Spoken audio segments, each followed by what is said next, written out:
like me, you haven't left your house in days. Here is part 1 of 100 things to do at home. Idea 1. Start a YouTube channel or an Instagram page to share your pet's crazy antics. Look at Byzantine. Isn't he looking dapper? And Snowbird too. She looks good today. Number 2, a pun for every occasion. You will not believe what I've been able to do when I've been confined in quarantine. The idea of this is to memorize basically as many punnable lines as you can possibly cram into your brain, so that when the situation arises, you've got the pun already. You can be the pun master. You can have a one-liner for everything. Idea number 3, take a deep dive into an interesting topic. Find and memorize some interesting facts. Become an expert on that one country you've always wanted to visit, or on how movies were made in the 50s. It'll pay off, and it'll almost certainly make you more interesting in conversation. Idea 4, write a short story or a play. This is especially funny when you include as characters people you actually know. Have the neat freak play the Slav and just watch stuff go down. It's really fun. If you have roommates or family members, write a play and have them put it on. If not, you could try your hand at a short story. Idea 5, write a letter. This could be as simple as just saying hi to a friend, catching up with someone you haven't seen in a while, or you could get yourself a pen pal. Number 6, organize your playlists. Any songs you don't listen to anymore? Remove them. How about songs that don't really fit the trajectory of your life anymore? You can also find fun icons for each playlist picture or switch up the descriptions. Idea 7, organize your apps. With certain apps, you can even doodle little icons for them. How cool is that? Idea number 8, make a background for your computer. I recommend using Canva because it's free and it's super easy to make your own fun background.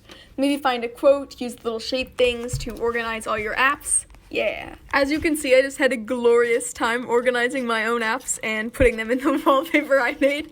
I'm inordinately proud of it, so here it is. Try a self-improvement worksheet.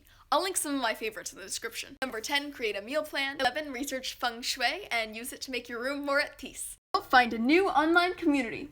More writers? Yes, please. Number 13, make a photo album. You can use Canva to decorate each little picture, or you can paste it like an old scrapbook. Idea 14, clean your space. Really, I'm not the biggest fan of this either, but when you clear your space, you clear your mind. Cleanse your email inbox. 16, sort your photos and files, maybe upload them to a drive. Save some space. Number 17, go outside. Take a walk, shovel a driveway, play Pokemon Go. The sunlight and wind will do you good. Alright, we're gonna do a rapid fire round, okay? Ready? 18, schedule tomorrow's day. 19, take pictures of beautiful things or things that make you happy.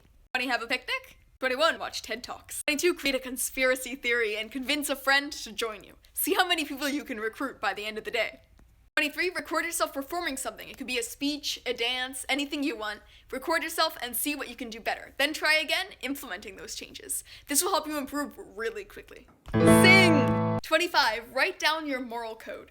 Where do you draw the line? What things are important to you? What would you say your biggest values are?